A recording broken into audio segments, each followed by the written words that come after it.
Hello everyone, welcome back to my channel. ಇವತ್ತಿನ ಈ special recipe ಮೊಸಪ್ಪು ಕರ್ನಾಟಕದ ಸ್ಪೆಷಲ್ ರೆಸಿಪಿ. ಇದು ಮುದ್ದೆ ಜೊತೆ ತುಂಬಾ ರುಚಿಯಾಗಿರುತ್ತೆ, ಆರೋಗ್ಯಕರವಾಗೂ ಇರುತ್ತೆ. ಈ ಹಳ್ಳಿ ಶೈಲಿಯ ಮೊಸಪ್ಪು ಮಾಡೋದು ಹೇಗೆ ಅಂತ ನೋಡೋಣ. ಮೊದಲಿಗೆ ನಾನಿಲ್ಲಿ 1 ಕಪ್ ಆಗುವಷ್ಟು ತೊಗರಿ ಬೇಳೆನ ತೊಳೆದಿಟ್ಕೊಂಡಿದ್ದೀನಿ. ಅದನ್ನ ಒಂದು ಕುಕ್ಕರ್ಗೆ ಹಾಕಿ ಬೇಳೆ ಮುಳುಗೋವರೆಗೂ ನೀರು ಅಂದ್ರೆ 2 ಕಪ್ ಆಗುವಷ್ಟು ನೀರು ಹಾಕೋತಾ ಇದ್ದೀನಿ. ಇದನ್ನೆಲ್ಲ ಚೆನ್ನಾಗಿ ಬೇಯಿಸ್ಕೊಳ್ಳೋಣ. 2 ವಿಜಿಲ್ ತೆಗೆಸ್ಕೊಂಡ್ರೆ ಸಾಕು. ಅಷ್ಟರಲ್ಲಿ ನಾವಿಲ್ಲಿ ಸೊಪ್ಪನ್ನ ಬೇಯಕ್ಕೆ ಇಟ್ಟಿರೋಣ. ನಾನಿಲ್ಲಿ ಮಿಕ್ಸ್ಡ್ ಸೊಪ್ಪು ತೊಗೊಂಡಿದ್ದೀನಿ.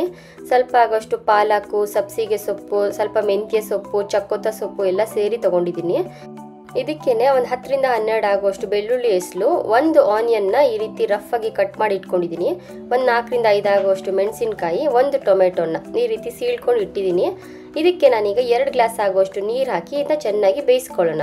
ಸೊಪ್ಪು ತುಂಬಾ ಬೇಗನೆ ಬೆಂದೋಗ್ಬಿಡುತ್ತೆ. 5 ರಿಂದ 10 ನಿಮಿಷ ಆದ್ರೆ ಸಾಕು. ನೋಡಿ, ಈ ರೀತಿ ಆಗಿದ್ರೆ ಬೆಂದಿದೆ. ಈಗ ನಾವು ಒಂದು ಮಿಕ್ಸಿ ಜಾರ್ಗೆ ಟೊಮೆಟೊ ಹಣ್ಣು, ಬೆಳ್ಳುಳ್ಳಿ ಮತ್ತೆ ಹಸಿ ಮೆಣಸಿನಕಾಯಿ, ಈರುಳ್ಳಿ ಎಲ್ಲ ಹಾಗೆ ಮೇಲೆ ಇಟ್ಟಿದ್ವಲ್ಲ ಬೇಯೋದಿಕ್ಕೆ, ಅದನ್ನೆಲ್ಲ ಒಂದು ಮಿಕ್ಸಿ ಜಾರಿಗೆ ತೆಗೊಳ್ಳೋಣ. ಅದನ್ನೆಲ್ಲ ಫಸ್ಟ್ ರುಬ್ಕೊಂಡ್ಬರ್ಬೇಕು. ಅದಾದ್ಮೇಲೆ ಸೊಪ್ಪನ್ನ ಹಾಕಿ ರುಬ್ಬೇಕಾಗುತ್ತೆ. ನೋಡಿ, ಈ ರೀತಿ ರುಬ್ಬಿದ್ದೀನಲ್ಲ, ಅದಕ್ಕೆ ನಾವೀಗ ಸೊಪ್ಪನ್ನು ಹಾಕೋತಾ ಇದ್ದೀನಿ. ಆ ನೀರು ಹಾಗೆ ಇರಲಿ, ಆಮೇಲಿಂದ ಒಗ್ಗರಣೆ ಟೈಮಲ್ಲಿ ಅದನ್ನ ಯೂಸ್ ಮಾಡ್ಕೋಬಹುದು.